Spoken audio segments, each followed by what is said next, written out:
I loved the conversation that we're about to have today.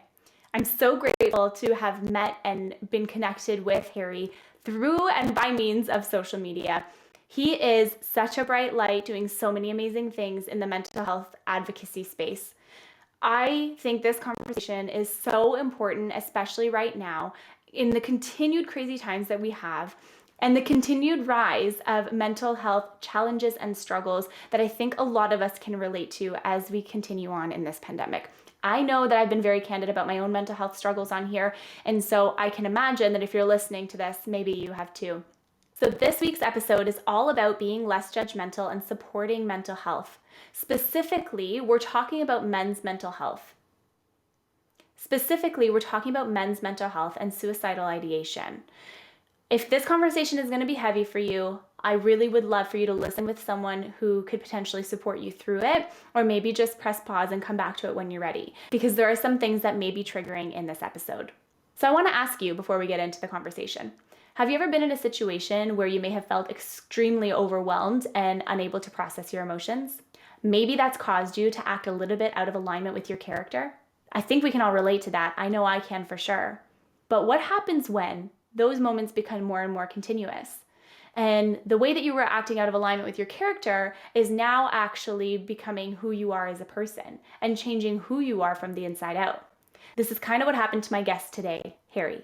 I think you're going to absolutely love him because he is so knowledgeable in this space and he shares very openly and candidly about the mental health challenges that he has faced and the work that he's doing now to help change the narrative. So we are talking about the ever-changing meaning of happiness and how it can be fluid and change all the time. We're talking about how to honor our internal narrative and meet ourselves where we're at right now. We also go into the Mental Corner podcast, which is such an incredible podcast hosted by Harry, and we talk about why it was created to help people who are struggling with mental health right now. We're also talking about his personal struggles that he's faced, as I was mentioning before, and why men may not always be able to easily express their emotions. I think you're going to love this conversation. It is everything that I needed to hear, and even listening to it back as we were going through and preparing the episode to go live, I just honestly fell in love with it all over again. I think you're going to learn so much from Harry, and I'm so grateful that he came on here, shared his time with all of us, and let's get into this conversation because I cannot wait for you to hear it. Hi, Harry. Welcome to the podcast. Thanks for joining me here today. I'm super excited to have you. I'm pumped to be on. Thanks so much for having me. Oh, we're going to have such a good conversation. I want to dive into so many different areas with you. You have a podcast, The Mental Corner, right? Yep. Yes. Perfect. And I want to talk all about that and how it got started. But first, my first question for you is, what is your take on happiness? Like, what does happiness mean to you? Okay. And in the right before we press record, you said that question. I was like, man, that's a deep one. And I'm still relatively young, but like my idea of happiness has shifted so much from when I was at my lowest point to now, because I think it was just such a misunderstanding on my part of what happiness really was. So, when I was growing up and I was in these dark places, my version of happiness was like, I wanted to be successful. I wanted to be fast in my sport of swimming. I wanted to get the good grades. Basically, everything that I was seeing other people do, I was like, if I can just achieve that, that's happiness to me. Happiness is succeeding like everyone else and fitting in with everyone else. But I think as I've shifted and as I've gone through this self-help journey and through this mental health journey, happiness is kind of, for me now, is just waking up and being okay with who I am. Like accepting who I am as a whole. Like before, I hated how I looked. I couldn't look in a mirror, or, I would always quietly bash myself. Like, why are you so dumb? You're not that funny. Shut up. Like now it's like, I'm able to wake up and fully accept who I am and not have to feel pressured to, mold who I am or shift who I am to please other people. And I think that's what happiness really means to me currently. It might change later. It probably will. But for right now, it's, being fully accepting of who I am. I love that. That's a really, really great answer. And it is a hard question to answer, right? Like it's not because happiness, like in my opinion, it's not like a place, a thing, like it's not even a destination. I don't Mm, think. Like I think happiness is kind of like all that you are in the present moment. But again, like my definition of happiness changes every day almost, and like I yeah. have a podcast that's dedicated to talking about happiness. So, but what you said there though really resonates a lot with me, like that you like didn't like yourself, and that was kind of like the catapult for my own self-healing journeys, but I didn't like myself either. I hated the way Mm, that I looked. I hated everything about myself, and I used to be a really like judgmental person, like a really gossipy person, but it wasn't even from a point of like wanting to be that. It was more because I didn't feel like I fit in anywhere. So, people tend to talk about other people, and you're like, okay, well, for this group of people to like me, like, let me do that too. And it's just yep. such a terrible way to live because you're not even being authentic to yourself, No, I completely feel that. I personally used to be very judgmental also of people, and I think it was more so a projection of my own insecurities, which they tell you all the time. Mm. Like, don't listen to what these people who are hating say because they're just projecting. And you hear that and you're like, ah, shut up. Like that's not true. It's like, well, it is.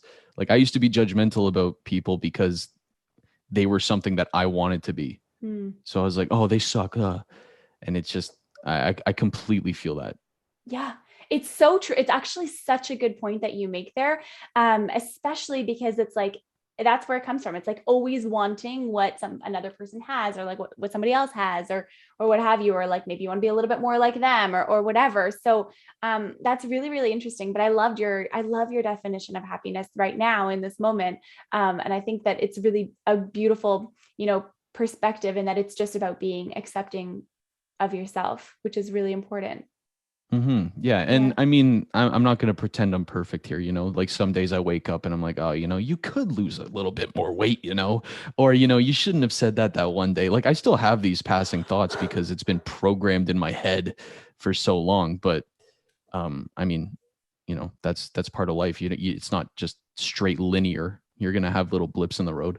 Exactly. Oh my gosh. You know what? It's so funny that you say that because no matter how much work that I've done on myself, I still have this, what's the word I'm looking for? Like even today, I went to the gym today and I was like, now you have to like show your passport, like if you should do all of the different things, right? So I walk in the Hmm. gym and every day I have to like scan this thing and I'm always running late and it's like 6:45. Like who can be on time for a 6:45 class? Apparently everyone else in the class except for me, but that's fine. So so I go and I'm like showing all of my stuff and whatever. And someone had said to me, like, oh, I live like wherever they live. And I was like, oh, like it's nice. Like it's really nice there. And they were like, yeah, it's great. And I was like, yeah, it's okay. And I was like, oh, I was like, no, but like I didn't mean to say that. And I have been thinking about that ever since 6:45 this morning. Yeah. Where you live is meh. I was like, what a mean thing to say, but like I didn't even know what I was answering to. And I was like, oh my God, like I did not mean to make you feel bad. Anyways, it was all fine. Like nobody felt bad. But it's like those little moments where you're just kind of like, okay, like I did not mean to say that. And anyways, you just like think about it for the rest of your life and you're like, oh my God, like did they forgive me? And they're like, what are you talking about? Yeah. They're like, I forgave you before you even said it. Like, I don't even know why you're so worried. Exactly. Okay, so let's get into a little bit about I want to talk about your podcast. I want Hmm. to talk about where it came from, how it came about, like what's the story behind it. Yeah. So my podcast came from basically my own personal journey with mental health. And it's a very long-winded journey. Well, not really, I guess. I'm still pretty young. And people who hear that are like, shut up, you're not old, man. But basically, like for most of my life, throughout high school, throughout most of university, throughout before high school, even, I never really expressed myself to anybody. Mm, I was a very emotional guy. I like to think I still am, but I was very emotional. And I didn't like the things that other guys liked, well, mm, quote unquote. I still have no interest in cars. I didn't really care for like the boy stuff. I really liked bugs. I really liked Disney movies. Like that was my thing. That's kind of where I found happiness and where I was like comfortable. I I liked going love into the that. forest alone and looking for stuff. Are we the And same person? I think we might be the same person. I actually just did research on you, and I'm just talking about you right now. So did you know that in grade 1, I used to raise snails in the school, like school recess? Like I used to bring Tupperware and I used to put grass. I was such an outcast. Like, oh my God. Like if I think, I'm like, oh my God, I used to put grass and I would take the snails and I would put them in the thing and I would watch them eat the grass. Like that's all I would do. Yeah. And then when we were kids, my family we like lived beside, like it was like all being like developed, like near, like behind or whatever. So there was like lots of ponds and we used to raise tadpoles into frogs. Yep. No, I think so you're like we would have been bugs, friends. and I'm like, we are the same person. Yeah, we would have been friends. Sorry, I didn't mean to cut you off, but I just couldn't even help it. I was like, you're not alone. Yeah, no, that's perfect because you relate to this. I was the weird bug kid. I was the weird animal kid. Like it was just, I found animals so much more interesting than people. Yeah, I totally hear you. I'm obsessed with my dog more than most people probably are obsessed with their pets. Like, yeah, you know, when you go out with friends, whatever, you're sitting at dinner, like I'm looking at pictures of my dog where other people are looking at pictures of their kid. Yeah. Oh, look at my kid. It's like, what? And they're like, it's not... fur. Like, you're like, yeah. Okay. Oh, you're a parent. I relate so much. Like, no, that's not the struggle. Yeah. Oh my God. That's so tough being a parent. They're like, your kid's a dog. Your kid has 4 legs. Sorry, keep going. Yeah, no, but so I just never really fit in at first. And, you know, as a kid, when you're different, that's a big target point for other kids. So I was bullied a lot in elementary school. And I think that's kind of where things started because I was getting bullied so much. Like I still had friends, but I was getting bullied so much for the things that I was interested in, to the point where I was like, what's wrong with me? Like, why am I interested in things that no one else is? And like, why is what I view as interesting so different from everyone else? Yeah. And so that's kind of when the self-judgment started in elementary school. And then, you know, right before high school, we had some family complications, and I didn't really have anyone to talk to about how I was feeling about anything. And, you know, I would open up to a couple people and I was immediately met with like, you know, how do you think that makes me feel? You know, like you should man up. You shouldn't be feeling that way. Like, stop. Why are you upset right now? Wow. And so, you know, you hear that, you know, 5, 6, 7 different times. Eventually you go, I'm not going to open up anymore. I'm good. Yeah. I think. All right, then. Thank you. Yeah. Thanks. I'm going to keep this to myself now.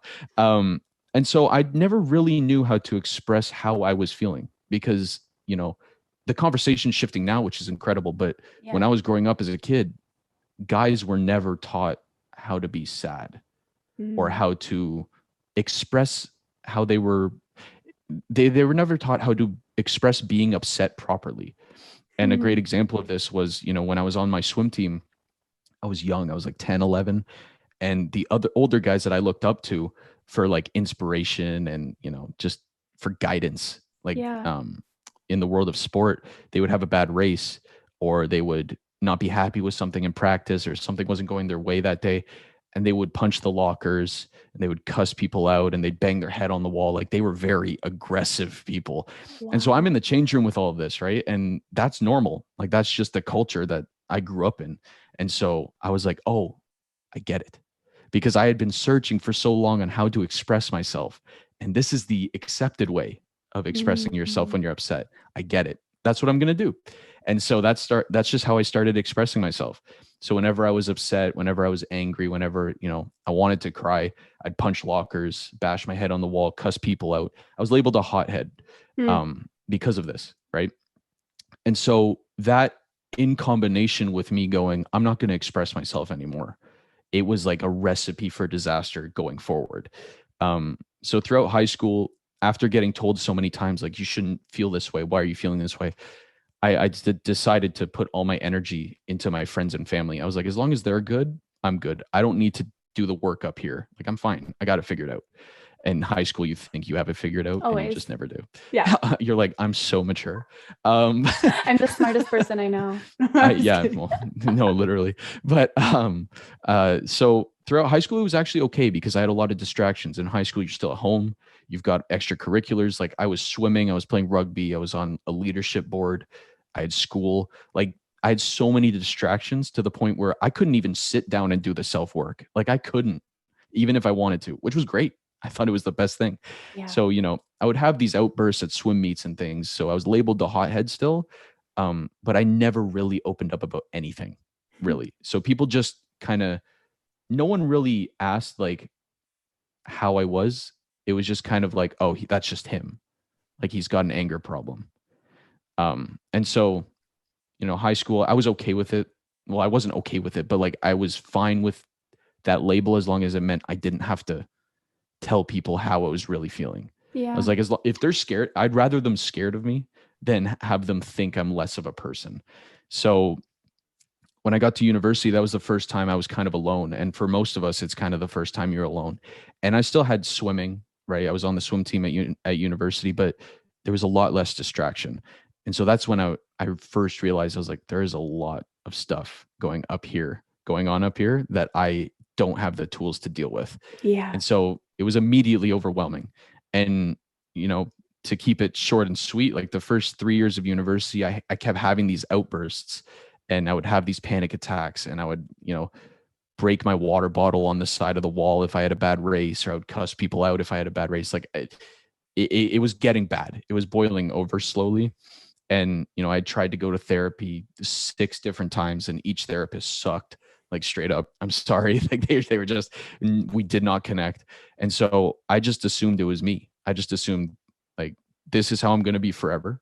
And it's just something that I'm going to have to live with. Like I don't need help, because help is for crazy people. And Mm-hmm. so in my last year of university was kind of the tipping point. Um, and a lot of this has to, like, I ended a long-term relationship in my 4th year. Well, I didn't end it, but it got ended for It me. was ended for you. It was ended for me. Oh. But basically that was, and this is a whole different conversation, but I used to find validation in other people. Mm. And so when I got broken up with, I really had to face myself. And I was like, I really do not like who I am. And it's been like what, 12 years of accumulated stress, anger, self-deprecation, like so many things. And they finally just came out. And I was like, I should die. Like that was the conclusion. And I had tried a couple times prior, but it wasn't anything serious. And the suicidal ideation, it was minor. It was like, I talk about this a lot. In my first year of university, my residence was the street across from my university. And I would walk across and I would think like, if I just stepped a little closer to that car, like, and he hit me and I died, what would happen? It's like innocent thoughts like that, right? Like at the beginning, you're like, this doesn't really mean anything. But then you keep thinking them. And then you Yeah. really think into detail, like, where's my funeral going to be? Who's going to show up? Like, how would it feel if I really got hit? What angle would I need? And so they started innocent enough, but in my 4th year of university, that's when it really started to get serious. And I tried again. And before that, it was weird. It's a weird feeling, because I found comfort in the idea of me not wanting to be here anymore. Hmm. Like whenever I was stressed or upset or anything, I was like, it's okay because I'm going to die soon. So none of this really matters. And it was a weird feeling because it felt like the color in everything was gone. It felt like I was seeing through a gray lens.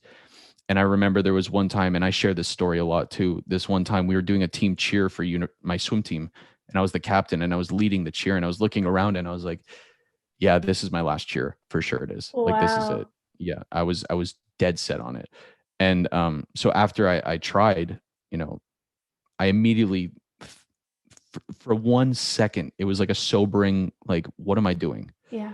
And I thought about my friends and family and the people I love, and I was like, I need to get help. Like I don't want to die. Like it's just, there's something that I need help with. And there's so much pain, and it's like Mhm. there's so much pain, and you don't know and have never been taught how to deal with it or where to Yeah. put it or how to process it, right? Like, it's really interesting having this conversation with you because I mean, like in my business, I'm a podcast producer, right? Mhm.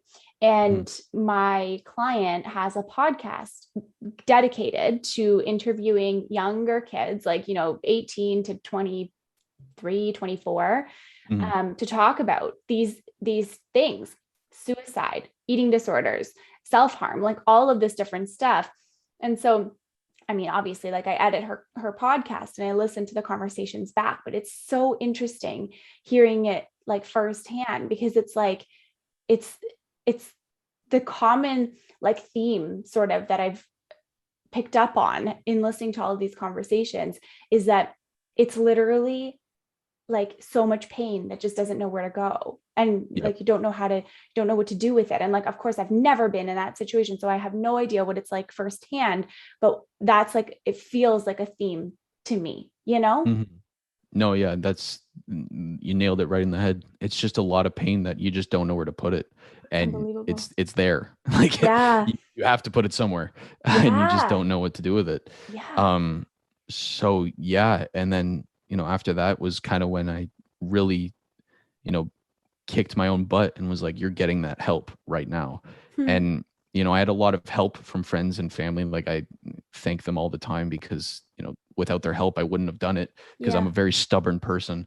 But I finally went to therapy. I found a therapist that worked. I did the medication, the self-help, the everything that was going to work. I did. Hmm. And as I'm going through the recovery process, someone asked me if I wanted to be on a men's only mental health panel at my university to talk about, things because I had been on like articles for I don't for Bell Let's Talk Day Yeah. Yeah. for U Sports, like for the National Wow. Sporting Association. Yeah, so Cool. they wrote an article about me about depression, but I never really dove into it because I was like, I'm still not ready for people to know that I Yeah. don't want to live. Yeah. I was just kind of like, What do you say? How do you oh, explain that to people? Like, and how people do I? don't understand. People are so Yeah, judgmental in their own world. They're like, what? Like, it's almost well, like, yeah, it's like you look at people and like you sort of like judge from the outside, and it's like, well, you don't look like unwell enough. You don't look sick enough. yes. You don't look in pain enough. It's like Hmm. you have no idea. You're exactly right because it's like, well, you're the captain of the swim Yeah. team. You have a good family. You're not in a financial situation. Like, how could you look healthy? It's like, well, I mean, just because I Yeah. look it doesn't mean I am. Yeah. But basically, so I did the panel, and that was the first time where I was like, I'm gonna open up about everything, Hmm. like everything. And Wow. so, I was so That must have been nervous. so powerful. Yeah, I mean, it didn't feel very powerful before because I was sitting there, I was super nervous, I was shaking, and 300 strangers walked into the room, and there were like five other panelists, and they were all incredible, and I think I went third, so I was going after these people, and I'm like, damn, everyone's so good at this, and there's 300 strangers and a couple people I knew.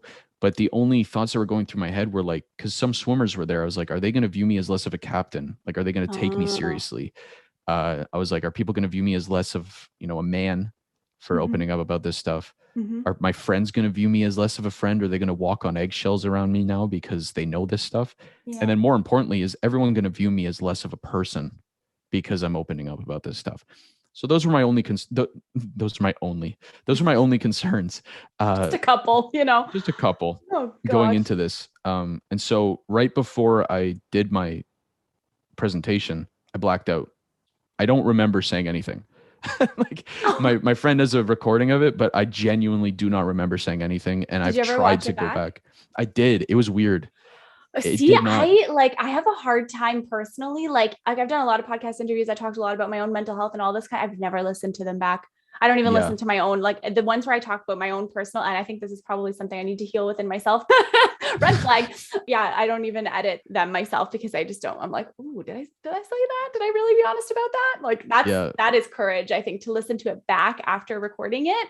That's Yeah. amazing. Good for Yeah. you. No, it was weird because I don't remember it. So it Hmm. was like, who is talking right now? Because Mm-hmm. it's not Not me. me. But It looks like me. yeah, it looks like me and it sounds like me, but it's not me. So anyway, after that, I came to after I was done, Mhm. and it's almost like my brain knew that if I had been conscious for it, I wouldn't have done it. So it was like, okay. Absolutely. And so after, it felt like this 3,000 pound weight was lifted off. I was like, well, I mean, it's out there now, so you can judge me how you want. Um, take it how you want. And Yeah. basically, the reception for weeks afterwards was nothing but positive. And it was people like I had no idea, Yeah. and then it was people who I never knew talking about like I went through something like that. My brother did, my dad did, my teammate did, like all of this stuff. And that cliche you hear all the time, you're never alone. It's a legit thing. There's a reason we have cliches out there.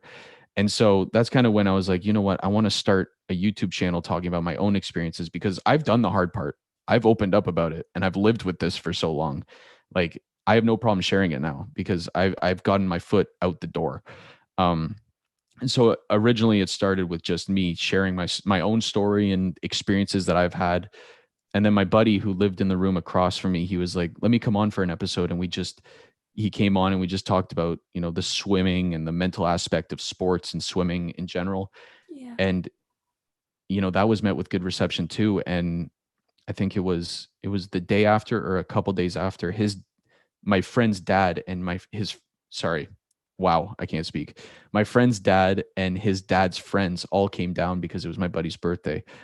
And we just sat in a room drinking beer, talking about mental health. And they were like Wow. in their 50s. And they're like, we don't talk about this. Like No. this, we never talk about this. But then we saw your video and we realized like, this should be a conversation that we have.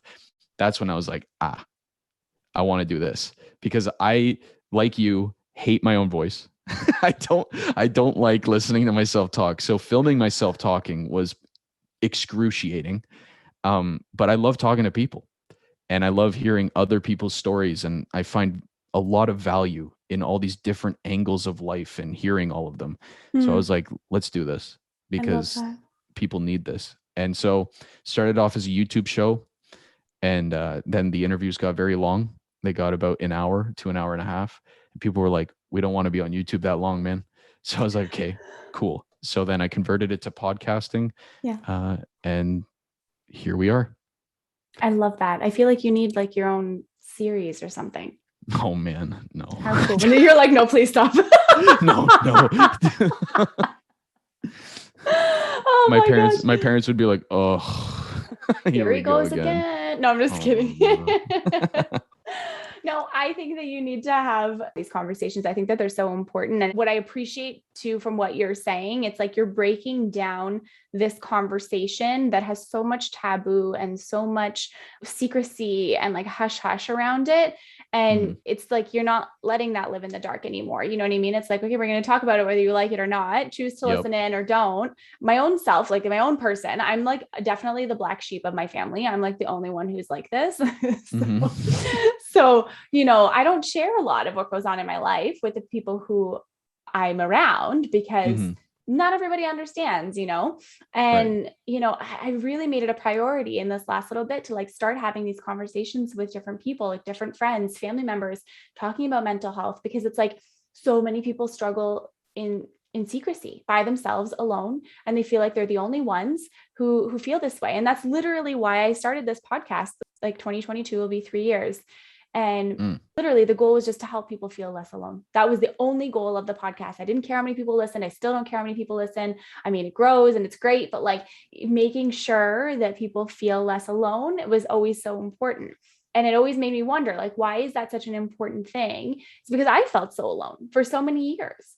Let's be honest. Like when I look at my life, I had everything you could want. I think I'm decent looking. I have a great family. I've never struggled financially. Like I got into some schools that I wanted to get into, had great friends, like all this stuff on the outside, everything looks perfect, right? How do you start to explain to people that someone who looks on the outside, like they have everything together, there was no outburst, like there was nothing that would have led to people thinking that maybe there would be something wrong. And I would hear all the time, but like, you're the happiest person we know. And I'm like, ooh, that is concerning. Yeah, it's like you don't know very many people. I know. I'm like, am I the only person you know? No, I'm just kidding. But it's very interesting though, too, even coming from like that lens of like having to be that person that everyone thinks is always smiley, always bubbly, always happy. Like it doesn't leave you any space to not feel that way. Yeah. You know what I mean? And it's just like putting people into boxes where people shouldn't be in boxes. When people go like, but you have everything, that again reiterates the whole idea that happiness comes externally. I had a pretty damn good life. Like I'm a very fortunate human being and I never take anything for granted, but I was always looking at the things I had as opposed to who I was. Like whenever I was upset, I'm like, shut up. You have a roof over your head. Shut up. And like, it's okay to be grateful, right? Like that's a great practice. Practicing gratitude is so important, but to diminish how you're feeling based on what you own and based on, who you're around. Like that it's not going to help you in the long run. Like Yeah. everything starts with you at the end of the day. I love that. And it's so true. I couldn't agree with you more. And you're right. It does make it so that happiness comes from the external. And that's not necessarily the truth. Yeah. I would love to ask you, this last question is one that I ask all my guests when they come on the show. I've loved this conversation so much. And you have honestly shared so much value with everyone who's listening today. I'm going to make you plug your podcast in just a second. But before we do that, I would love to know your tip or one way that someone could live, a happier life every day starting today. How do I answer this? I know. I mean, it's a theme that we've talked about the whole episode, right? Like, actually, sorry, this is gonna be long-winded, but okay. Basically, this is where I'm gonna start. I don't know if you watched Dave Chappelle's special. It's like new on Netflix, The Closer. A lot of controversy, and I'm not gonna get into it. But there's one sentence in that whole thing that made me go, "Damn." He's talking about his friend who's trans, and he said like, "Hey, I don't understand what you're going through. Like, I don't understand a thing you're saying." And the trans friend, they said, "I don't need you to understand. I just need you to like, what did they say? I just need you to believe that I'm living a human experience." Ooh. And that really hit me because, when you really look at it, we're so judgmental. Like, and we've talked about this in this episode. Like, we are so judgmental. And I think a lot of that has to do with our own insecurities, but everyone's so afraid to be who they are and to open up about what they believe in and who they really want to be because they're afraid of the external judgment. And so to live that happier life, that's a deep question, and it's tough. And I don't think I've lived a happier life than I did when I wanted to end my life, but I'm still trying to figure it out. But I guess the one place to start is to try to find a way where you're so comfortable with yourself and you're so self like assured that you don't care about that external judgment, because we can talk all day about how to get rid of that external judgment, and that racism, homophobia, like anything external judgment. But at the end of the day, there's going to be people out there who don't like you and don't like what you're doing and will find a way to judge you because they have their own insecurities that they haven't figured out yet. Yeah. But if you've found a way to just look at yourself and be like, what I'm doing right now is what I've wanted to do for so long, and it's how I've wanted to express myself for so long. I don't care what they think. If you can find a way to do that and really work at it, then most of the external judgment, some's still going to hurt. Like people say some things, I'm like, damn, that actually cut pretty deep. But that's my one piece of advice, is that's really how you're going to start to get there anyway. I love that. I love that. And maybe one way you start to get there is just being a little more empathetic with yourself and with other people too. I just think that, and you and I have talked about this before in the past, like through like Instagram and that kind of thing, but just, just to sort of piggyback off of your thought, like there is so much judgment in the world every single day. And, you need to have opposing views and all of this different stuff because that's just what creates a society. But if everyone could look at everyone else's life and experience and, how they were brought up and where they were, like all of those different things are what impact what you know to be true about life. And so you can't say that someone's opinion is quote unquote wrong because that's true for them. So while you may not agree, there is a certain degree, in my opinion, of empathy that has to come with living a human experience. We have to empathize with the people that are around us. And it doesn't mean that we, just disregard it all and, let people go rogue and do whatever they want to do. That's not what I'm saying. What I'm saying is just by extending a little more kindness to other people, you can feel more of that in your life too. I completely agree. Yeah. Well, thanks. Thanks for agreeing. Oh my goodness. Harry, thank you so much for being on the show today. Can you share with our listeners where they can find you? Yeah. So I'm everywhere, but I think my most active is Instagram, at the Mental Corner. So if you're listening and anything resonated with you, or you just want to chat, hit me up. I'm pretty active on there. And then my podcast is called the Mental Corner Podcast. It's available wherever you get it. The cover is yellow with me with my arms crossed, with a long ass goatee. So just yeah, that's where you can find me. I love it. Thank you so much for being on the show today. Awesome. Thank you so much for having me. This has been a blast. Honestly, it was so much fun. And thank you so much, everyone, for listening into this week's episode. I hope you loved this conversation. Share it with someone you know needs to hear this message. Tag us on social media. Let us know you're listening. It would totally make my day. And I'm sure it would make your day too, Harry, just saying. Oh yeah, 100%. We love to know who's listening. It's so hard when you have a podcast. You don't get to see who's joining you, right? But in any case, I hope you have a wonderful week. And remember that happiness happens when you're least expecting it.